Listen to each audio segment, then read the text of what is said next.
क्योंकि कबीर परमेश्वर जी के सत भक्ति मार्ग में गुरु और इष्ट दोनों एक ही होते हैं।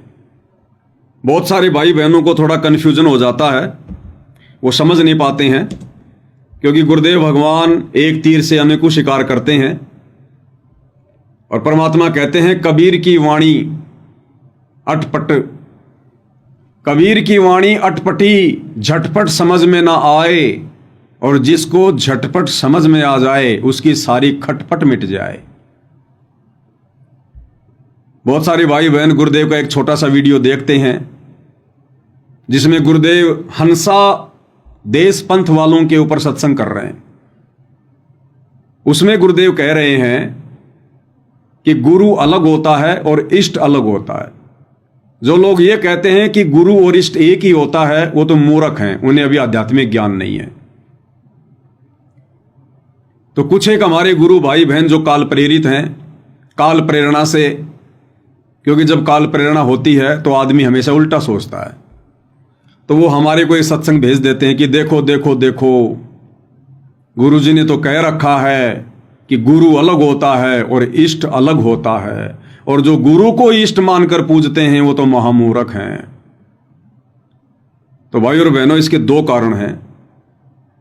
पहला कारण तो ये कि गुरुदेव ने जब ये बात कही, जिस सत्संग में ये बात कही, वो सत्संग परमात्मा उन हंसा देश वालों से जुड़े हुए श्रद्धालुओं को समझाने के लिए कह रहे थे कि नादानो, तुम इन अपने नकली गुरुओं को जो काल के द्वारा भेजे गए हैं तुम्हारा सत्यानाश करने के लिए, तुम्हें पथ भ्रष्ट करने के लिए, तुम इन नकली गुरुओं को जो परमात्मा मानकर बैठे हो, भगवान मानकर बैठे हो ना, ये बहुत बड़ा धोखा है। और बिल्कुल सत्य है भाई और बहनों, क्योंकि काल का जो विधान है, काल का जो भक्ति मार्ग है, जो सिस्टम है, इसमें गुरु कभी भी इष्ट नहीं होता, गुरु कभी भी परमात्मा नहीं होता। ये काल अपने अंश अवतार सर्जन करता है। यदा यदा ही धर्म से ग्लानि भवति भारत है, ये श्लोक तो आपने सुना ही होगा। ये काल कहता है कि जब जब इस धरती पर धर्म की हानि होती है, अधर्म की वृद्धि होती है, तब तब मैं अपने अंश अवतार सर्जन करता हूं। तो काल के भक्ति मार्ग में 21 ब्रह्मांड तक के सिस्टम में गुरु अलग होता है और इष्ट अलग होता है। लेकिन जब बात आती है कबीर परमात्मा के सत भक्ति मार्ग की, तो कबीर परमात्मा किसी को भी सतलोक से गुरु बनाकर नहीं भेजता है, किसी को भी अपना प्रतिनिधि बना के नहीं भेजता है। आप एक भी उदाहरण दे दीजिए कि कबीर परमात्मा ने आत्माओं को काल के जाल से मुक्त करवाने के लिए सतलोक से अपना कोई प्रतिनिधि भेजा हो, कोई गुरु बनाकर भेजा हो, कोई अवतार भेजा हो। ये स्वयं ही आते हैं, क्योंकि वेदों में इनकी महिमा लिखी हुई है कि वो परमात्मा कबीर देव सतलोक से चलकर गति करके बिजली जैसी गति से अपनी अच्छी आत्माओं को मिलने के लिए, उन्हें तत्व ज्ञान समझाने के लिए स्वयं ही प्रकट होते हैं। क्योंकि ये समर्थ है, इनके ऊपर कोई बंदिश नहीं है, कोई दबाव नहीं है, इनकी शक्तियां असीमित हैं, इसलिए इन्होंने किसी और का सहारा नहीं लेना होता है। ये स्वयं आते हैं। समर्थ का काम उसी को साजे और करे तो मूर्ख बाजे। लेकिन काल की मजबूरी है भाई और बहनों, वो स्वयं नहीं आ सकता।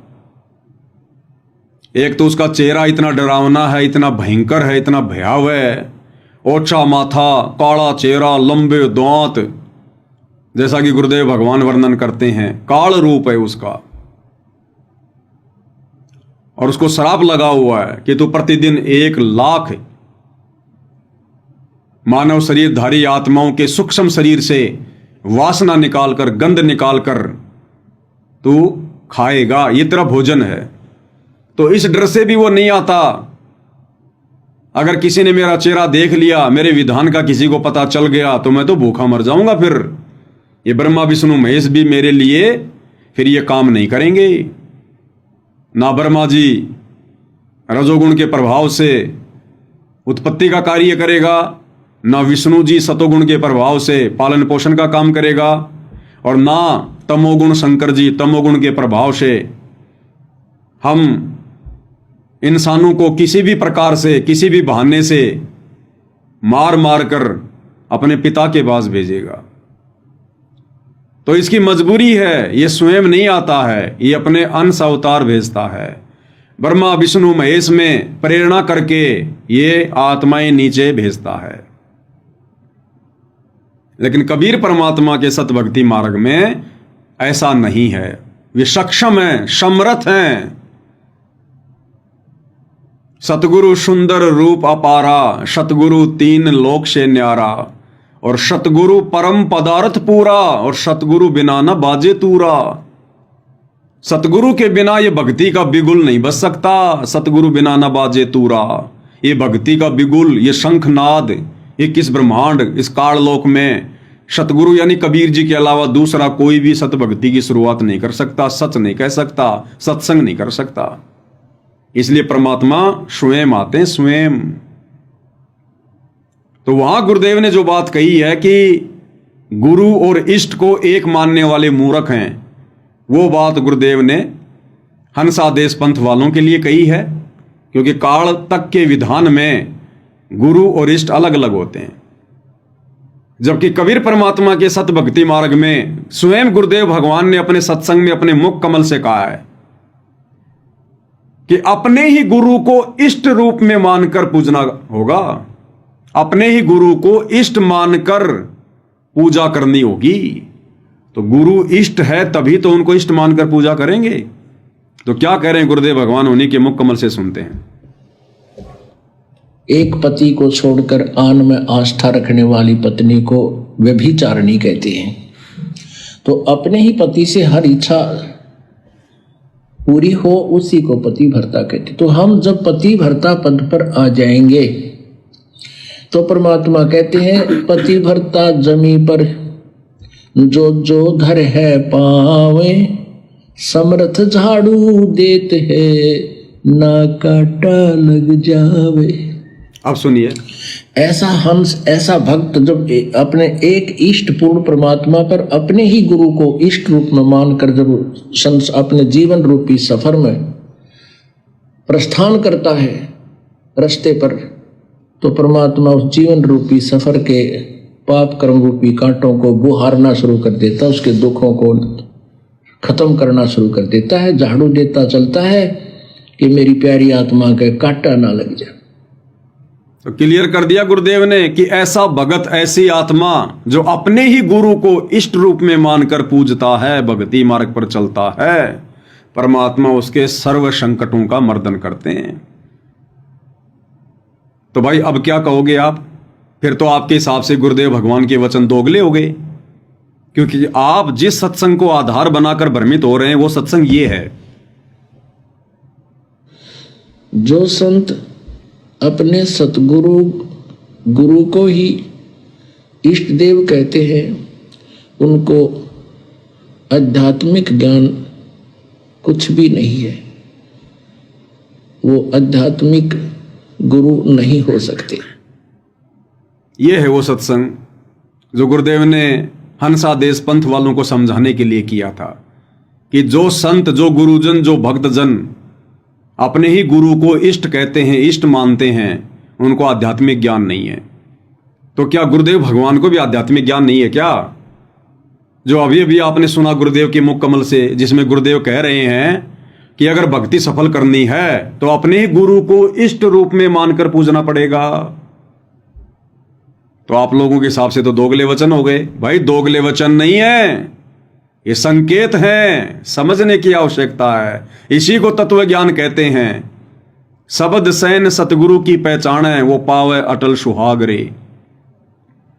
अब ऐसा ही एक सत्संग और है जो गुरुदेव भगवान ने सन 2000 के आसपास अपने प्रवचन में कहा था कि नाम दीक्षा लेने के बाद अपने घर पर अलमारी में या कहीं भी अपना दरबार लगाओ और वहां पर अपने सतगुरु की और अपने इष्ट की फोटो अवश्य होनी चाहिए।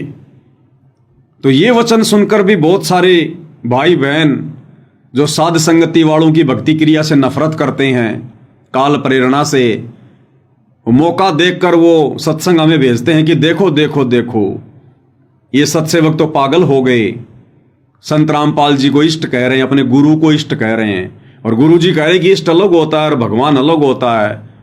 सत्सेवक कहते हैं कि केवल घर के दरबार में अपने गुरुजी की फोटो होनी चाहिए, और गुरुजी कह रहे हैं कि अपने सतगुरु की और अपने इष्ट की दोनों की फोटो होनी चाहिए। पहले वो छोटा सा सत्संग आपको सुना देते हैं। मूर्ति अवश्य रखनी अपने घर पे, मूर्ति की पूजा नहीं सत्कार करना है। अब कोई तो मूर्ति पर अटक गया, उसी का भोग लगा, उसी की आरती तारे है, उसी का अगर प्रार्थना करता रहे, बस बन की बात, उसी का माला डालने जा, उसी का अगर धूप और जोत जगा दी, ये व्यर्थ है। मूर्ति हो अपने इष्ट और गुरु की अवश्य हो, और दंडवत प्रणाम करे उनको, सीने से लगा अपने गुरुदेव की मूर्ति को, अपने इष्ट की मूर्ति को। इससे हमारे अंदर विनम्रता और उनके प्रति श्रद्धा बनी रहती है। ऐसा ना करने से भी हम अधूरे रह जाएंगे। केवल मूर्ति ही पूजता रहे, ये कबीर साहब ने खंडन किया। नादानो, तुम केवल मूर्ति पर ही आश्रित हो गए, मंत्र से ही जाप कर नहीं रहे। तो इस पुराने सत्संग में गुरुदेव भगवान ने गुरु को और इष्ट को अलग अलग बता दिया। अब क्यों बताया भाई और बहनों, इसका भी रीजन है, क्योंकि जिस समय सतगुरु रामपाल जी भगवान ने सत भक्ति मार्ग की सन 1994 में शुरुआत की, उस समय कोई भी इस बात को स्वीकार करने योग्य नहीं था कि गुरु ही इष्ट होता है। अगर गुरुजी ये कह दें कि गुरु ही इष्ट होता है, जोर देकर अगर ये बात कहें, वैसे तो कई बार संकेत किया है, लेकिन अगर जोर देकर कहें कि आपने गुरु को ही इष्ट मानना पड़ेगा, तो हम आत्माओं के मन में क्या दोष आता कि गुरु को ही इष्ट मानना पड़ेगा। गुरु यानी हमारे गुरुजी सतगुरु रामपाल जी, जिनसे हमने उपदेश लिया, ये तो हमारे गुरु हो गए। और इष्ट यानी कबीर जी, यानी हमने संत रामपाल जी को ही कबीर जी मानना पड़ेगा। तो ना जाने भाई और बहनों कितने दोष उन आत्माओं के मन में आ जाते। और उपदेश लेने के बाद अपने गुरुजी के प्रति अगर मन में दोष आ गया तो वो आत्मा नाम रहित हो जाती है। इसलिए शुरुआती समय में आप और हमारी बुद्धि के लेवल को देखते हुए कि अभी ये नादान बच्चे संकेतों को समझने के योग्य नहीं हुए हैं, अभी इनको सत्संग सुनने दो, भक्ति पर जैसे भी ये चले इनको चलने दो। अपनी तरफ से गुरुदेव भगवान ने लाभ दे देकर हमारे को भक्ति मार्ग पर चलाया, मीठी गोली दे दे के, कि धीरे धीरे सत्संग सुनेंगे, समझ में आएगी, भक्ति बनेगी, ज्ञान योग खुलेगा, तो एक दिन ये खुद ही निर्णय कर लेंगे कि गुरु और इष्ट में कोई अंतर नहीं होता है। तो इसलिए परमात्मा ने शुरुआत में अपने आप को कबीर जी का दास कहा, केवल एक गुरु कहा, स्वयं कबीर भगवान होते हुए भी हमारी छोटी बुद्धि को देखते हुए। और जबकि संकेतों में परमात्मा उन पुराने सत्संगों में यह भी क्लियर करते हैं कि गुरु और इष्ट एक ही होता है। सुनिए, जो बोला सुनो तो के कैसे ये के को से भाई फिर बताओ। अब ये ऐसे काल हमारा छोरा उग्रवादियों ने पकड़ लिया था, और आपकी दया तो बचा महाराज, आप ले आए बचा के, मैं कित बचाया। आप गए थे महाराज जी, छोरे खोल के लाए और नहीं खामे कर नो बोला सतगुरु थे, सतगुरु बंदी छोड़ के लागे, गुरु जी कहने लागे ये कबीर साहब थे गरीबदास जी, मैं तो उठ के बिना बैठा जानता, मैं कित के लाऊं था। नो बोले नो ना बकाओ हमने, क्योंकि महाराज कहते हैं जो गुरु मानस कर जानते हुए नर कहीं अंध, और महादुखी संसार में फिर आ गए इनके फंद।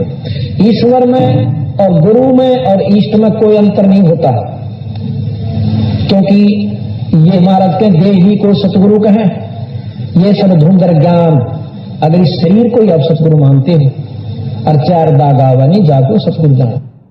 तो क्लियर कर दिया गुरुदेव ने कि गुरु में और इष्ट में कोई अंतर नहीं होता है, क्योंकि देही को सतगुरु कहें यो सब धुंधर ज्ञान, और चार दाग आवे नहीं वाको सतगुरु जान। गुरुदेव भगवान समझा रहे कि नादानो, क्या तुम मेरे इस शरीर को देखकर, जो तुम्हारे जैसा मैंने धारण किया है, ये मनुष्य जैसा शरीर, इस शरीर को देखकर, इस देही को देखकर क्या तुम मुझे अपने जैसा मान रहे हो क्या? देही को सतगुरु कहे यो सब धुंधर ज्ञान, और चार दाग आवे नहीं वाको सतगुरु जान। कि इस शरीर के अंदर है वो इष्ट, वो सतगुरु असली। ये शरीर तो केवल तुम नादानों को ज्ञान समझाने के लिए धारण किया जाता है, ताकि तुम विश्वास कर सको, मेरे पास में आ सको। अरे कबूतर को कोई इंसान पकड़ना चाहेगा, वो पकड़ में आएगा क्या? दूर भागेगा। और कबूतर कबूतर के पास में आ जाएगा, दोनों खेलेंगे आपस में। तो इसी प्रकार भाई और बहनों, ये कबीर परमात्मा हमारे नजदीक आने के लिए सतगुरु का चोला धारण करते हैं, चोला। अन्यथा ये अपने ओरिजिनल रूप में आ जाए, नूरी रूप में आ जाए, तो आप और हम डर के मारे हमारा कलेजा फट जाए। अरे कोई भूत भैरव यदि हमारे आसपास आ जाए तो हमारी टट्टी पेशाब निकल जाती है, शरीर पसीना पसीना हो जाए, हड्डा टेक हो जाए। कोई भूत भी अगर आ जाए तो, जबकि भूत तो परमात्मा ने 21 ब्रह्मांड की सबसे छोटी शक्ति बताई, सबसे छोटी भूत प्रेत। अगर भूत प्रेत भी हमारे सामने आ जाए तो टट्टी पेशाब निकल जाए। तो सोचो, अगर वो कबीर भगवान सर्वशक्तिमान परमात्मा यदि हमारे सामने आ जाए अपने उस वास्तविक वैभव में, तो क्या होगा? इसलिए परमात्मा हमारे नजदीक आने के लिए, हमसे बातें करने के लिए, हमें तत्व ज्ञान समझाने के लिए हमारे जैसा चोला धारण करते हैं। ये परमात्मा एक लीला करते हैं मनुष्य के बच्चे का रूप धारण करके, और हम उनको अपने जैसा मनुष्य मान लेते हैं, अपने जैसा शरीर वाला मान लेते हैं, देही वाला मान लेते हैं। इसलिए गुरुदेव कह रहे, देही को सतगुरु कहे यो शब्द धुंधर ज्ञान, कि ये जो मेरे सामने बैठे ना मेरे गुरुजी शरीर में, देही में, ये तो मेरे गुरुजी हैं, मेरे सतगुरु हैं। और कबीर जी तो सतलोक में रहते हैं। तो परमात्मा कहते हैं ऐसी सोच वाले भक्तों को धिक्कार है, धिक्कार। अब अगले सत्संग में क्या कह रहे हैं परमात्मा, कि सब इष्टन में सतगुरु सारा, कि सभी इष्टों का इष्ट कौन है? सतगुरु। सुनिएगा, इन भोली भाली आत्माओं को ये अच्छा लगा कि महीने में एक दिन तो जाना से 6 महीने में मारा हुआ गोता। ये बात नहीं है। बच्चा स्कूल में जावे, समर्यादा निभावे और फिर मुक्त अपनी भक्ति पढ़ाई कर पावे। इसी प्रकार आपने करना होगा, कर लो, चाहे किसी जन्म में, इस जन्म में कीजिए, चाहे फेर कीजिए, छूटेगा पीछा। इसी प्रकार पर समझदार वही है जो कि मौका है। गुरुदेव कह रहे हैं पीछा छूटेगा इसी प्रोसीजर से, चाहे कभी भी कर लेना, किसी भी जन्म में कर लेना, पीछा छूटेगा इसी प्रोसीजर से। लेकिन जो समझदार हैं वो इस प्रोसीजर को इसी जन्म में अपना लेंगे। कौन सी प्रोसीजर? गुरु को इष्ट मानने की प्रोसीजर, गुरु को भगवान मानने की प्रोसीजर। और अब आगे क्या कह रहे हैं परमात्मा, ये जींद सत्संग नंबर 24 को आप जी 25 मिनट से सुनिएगा। सब इष्टन में सतगुरु सारा, इब का दा मत चूक मेरी प्यारी।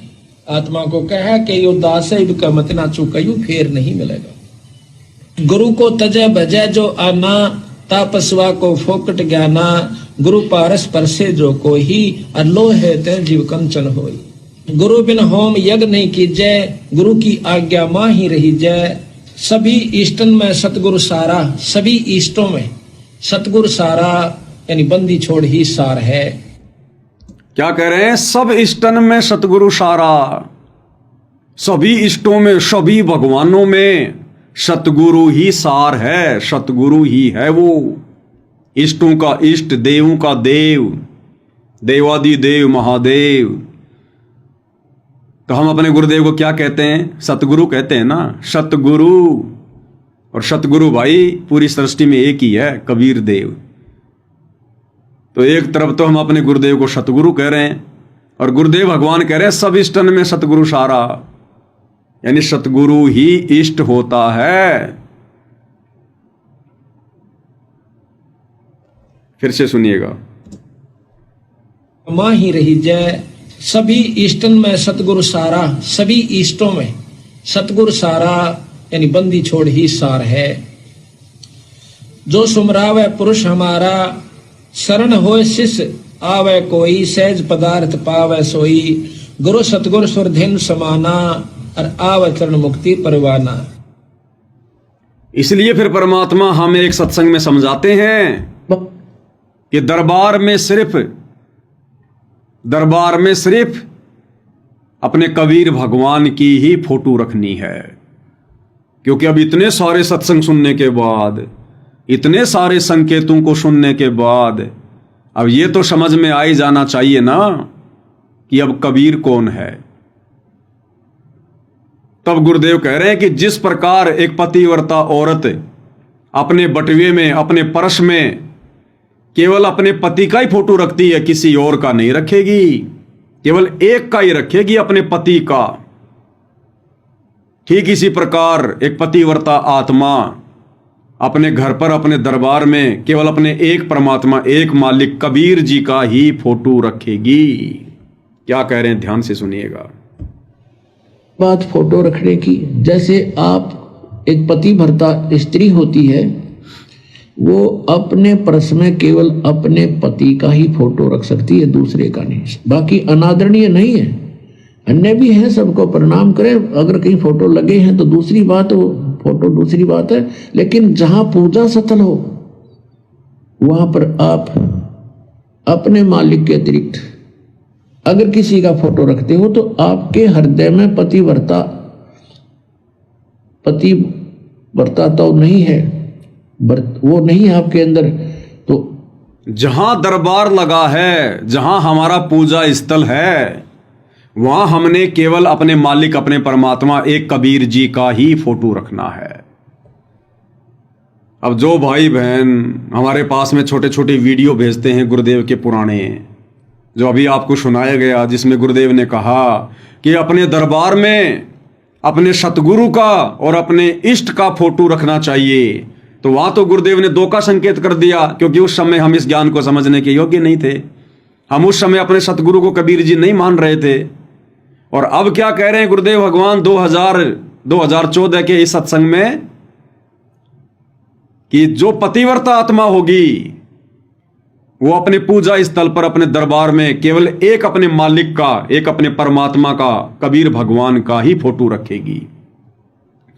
तो बताओ भाई, अगर आप लोग ये समझते हो कि वो कबीर जिसके बारे में गुरुजी कह रहे हैं, वो मालिक, वो परमात्मा, अगर वो कबीर दाढ़ी मूछ वाला है, तो फिर सतगुरु रामपाल जी की फोटो को वहां से हटा दीजिए आप लोग, क्योंकि पूजा स्थल पर, दरबार में तो केवल एक ही फोटो रखने का आदेश दे रहे हैं गुरुदेव।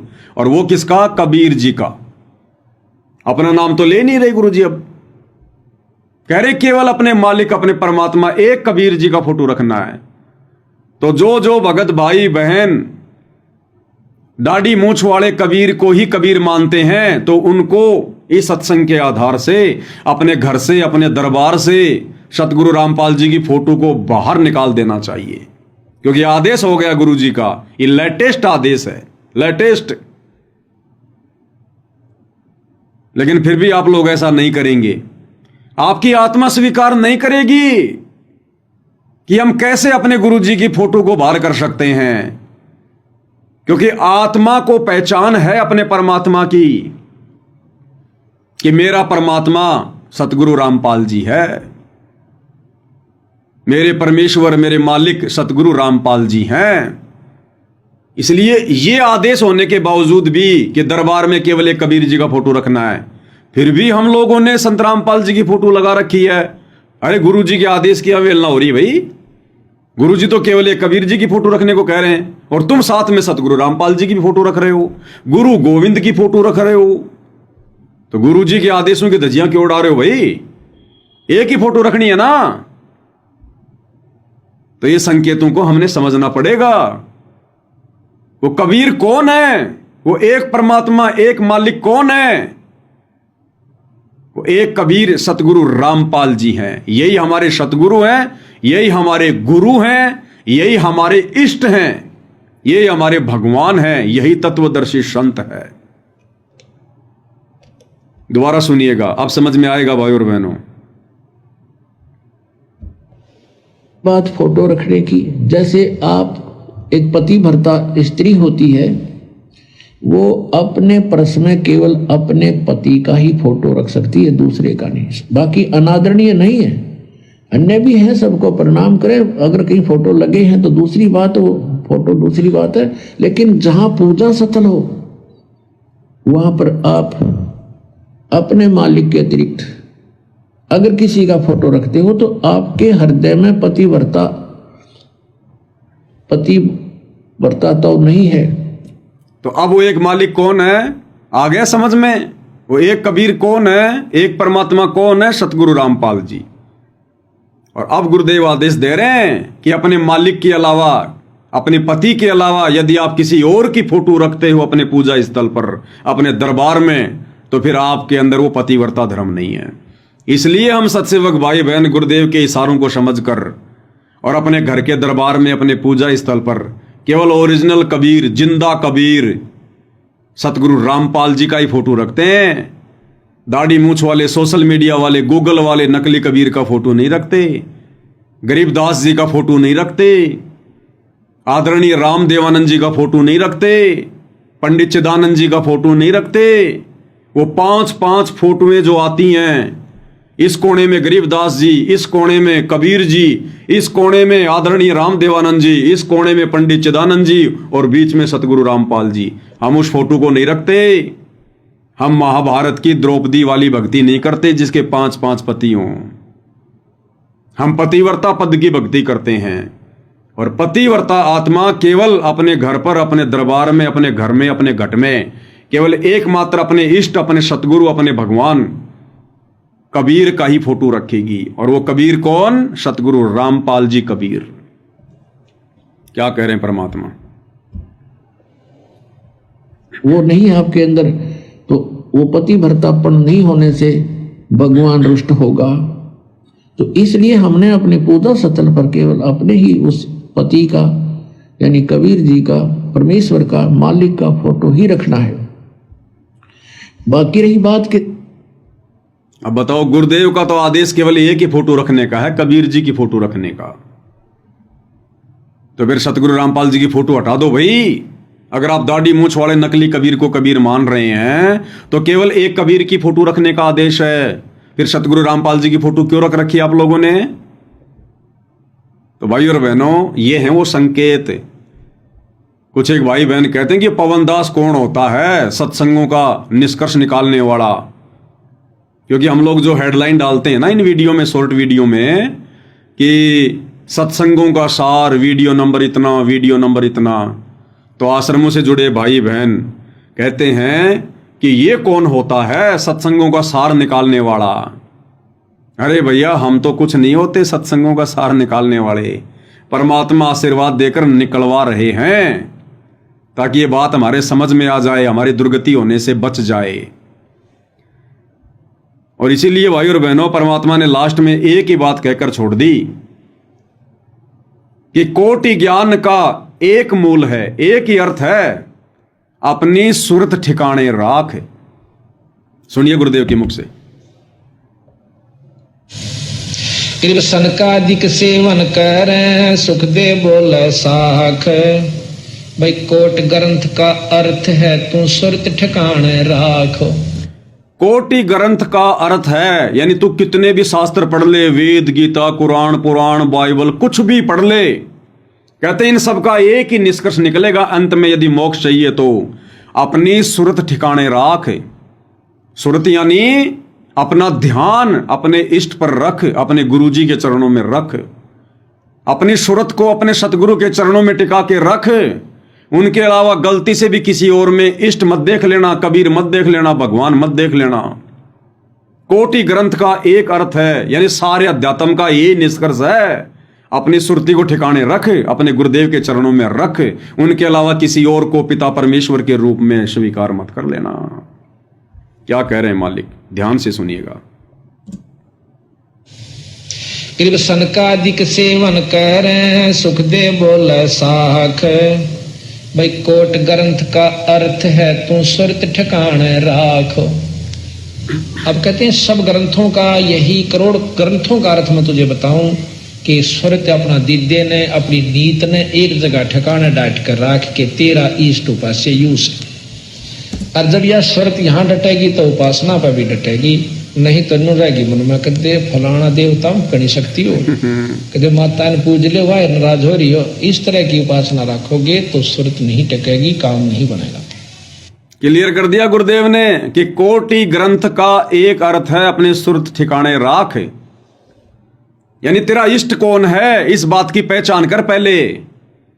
जैसे कि दास बार बार आप भाई बहनों को गुरुदेव के आशीर्वाद से कहता है कि भाई भक्ति तो उस समय शुरू होगी जब पहले हमें भगवान समझ में आएगा, तब हमें भक्ति करने में हमारी रुचि बनेगी। तो गुरुदेव कह रहे हैं कोटि ग्रंथ का एक ही अर्थ है, अपनी सुरत ठिकाने राख। पहले ये तो पहचान ले कि नादान तेरा इष्ट कौन है। अरे परमात्मा कौन है, तेरा इष्ट कौन है। भक्ति तो उसके बाद करेगा तू, अन्यथा तुझे कोई भी डगमग कर देगा। जैसे जगत वालों के हिसाब से परमात्मा समझा रहे हैं कि अगर आपको भगवान की पहचान नहीं हुई कि वो एक भगवान कबीर है, तो कोई भी आपको भ्रमित कर देगा। आप भी डर डर के भक्ति करोगे कि कहीं मैंने कबीर जी को भगवान मान लिया तो कहीं ये माता मसाणी, भैरव, भूत, हनुमान, ये देवी देवता मुझे गढ़ ना दें, मुझे नुकसान ना पहुंचा दें। वो हमेशा डरेगा, वो दृढ़ नहीं हो सकता जिसको अपने इष्ट के विषय में पूरी जानकारी नहीं है। और सतगुरु रामपाल जी के भक्ति मार्ग के हिसाब से जब तक उनसे उपदेश लेने के बाद भगत को यह बात समझ में नहीं आएगी कि तेरा इष्ट केवल तेरा गुरु है, जब तक वो अपने गुरु को अपना इष्ट नहीं मानेगा, अपनी सुरती को इष्ट रूप में गुरु जी के चरणों में समर्पित नहीं करेगा, तब तक भाई बहनों भयभीत रहेगा, भ्रमित रहेगा। कोई भी उसको डगमग कर देगा कि यार मैं कहीं गुरु जी को इष्ट मान लूं और कल को क्या पता वो दाढ़ी मूंछ वाला कबीर जी निकले इष्ट, तो मेरी तो बड़ी बड़ी बात ही बिगड़ जाएगी सत्सेवकों के चक्रों में आकर। तो वो भ्रमित रहेगा, वो दृढ़ नहीं हो सकता कभी भी।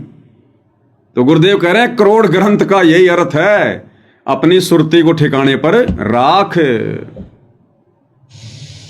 कृप सनकादिक सेवन कर सुख दे बोले साख। भाई कोट ग्रंथ का अर्थ है तू सुरत ठिकाने राख। अब कहते हैं सब ग्रंथों का यही, करोड़ ग्रंथों का अर्थ मैं तुझे बताऊं कि सुरत अपना दिद्य ने, अपनी नीत ने एक जगह ठिकाना डाट कर राख के तेरा इष्ट उपास्य यूस। और जब यह सुरत यहाँ डटेगी तो उपासना पर भी डटेगी, नहीं तो न रहेगी मन में कदे फलाना देवता करी सकती हो, कदे माता ने पूज ले वाह नाराज हो रही हो। इस तरह की उपासना रखोगे तो सुरत नहीं टकेगी, काम नहीं बनेगा। तो भाई और बहनों, ये सुरती ठिकाने आई है गुरुदेव के आशीर्वाद से, साध संगति से जुड़ने के बाद। और जब हमारी सुरती ठिकाने लगेगी, हमें इतना दृढ़ विश्वास होगा कि हमारा इष्ट हमारा गुरु ही है, हमारे गुरु के अलावा दूसरा कोई कबीर धरती पर नहीं है। उसके बाद फिर परमात्मा ने एक सत्संग में बताया, फिर तुम्हारी भक्ति बनेगी। गुरुदेव कह रहे हैं जिस दिन आपको यह विश्वास हो जाएगा कि ये मार्ग सच्चा है और दूसरा कोई रास्ता नहीं है, उसके बाद आपकी मर्यादा टूटेगी नहीं। और ये विश्वास होगा कब? जब हमें पहले अपना इष्ट समझ में आएगा, जब हमें अपने गुरुदेव पर, अपने इष्ट पर अंधविश्वास होगा, ब्लाइंड फेथ होगा। कहे कबीर सुनो भाई साधो मैं तो हूं विश्वास में। तो क्या कह रहे हैं परमात्मा? उसके बाद फिर तुम्हारी मर्यादा 100 में भी नहीं टूटेगी। पूरे ब्रह्मांड को एक संत बहुत है जो सत उपदेश देने वाला। कबीर साहब कहते हैं सिद्ध तारा पिंड आपना और साधु तारा खंड, सो तो सतगुरु जानिए जो तारे देव ब्रह्मांड। पूरे विश्व को एक ही संत होता बहुत नाम देने का, क्योंकि नाम देना अपने, जब ये विश्वास हो जाएगा मार्ग सही है और दूसरा रास्ता नहीं है, तो कोई भी नियम भंग नहीं हो, कोई नियम भंग नहीं हो, एक नाम देगा डेट का भजन करे, इसी से बेड़ा। जब यह विश्वास हो जाएगा कि इस मार्ग के अलावा दूसरा कोई मोक्ष मार्ग नहीं है, दूसरा कोई रास्ता नहीं है, तो फिर हमारी मर्यादा कभी टूटेगी नहीं, हमें कोई डगमग कर ही नहीं पाएगा। और भाई और बहनों, इस मार्ग पर तो विश्वास तब होगा जब पहले इस मार्ग को चलाने वाले पर विश्वास होगा, तब इस मार्ग पर विश्वास होगा। तो ये दया गुरुदेव भगवान ने हम सत्सेवक भाई बहनों के ऊपर बख्शी है।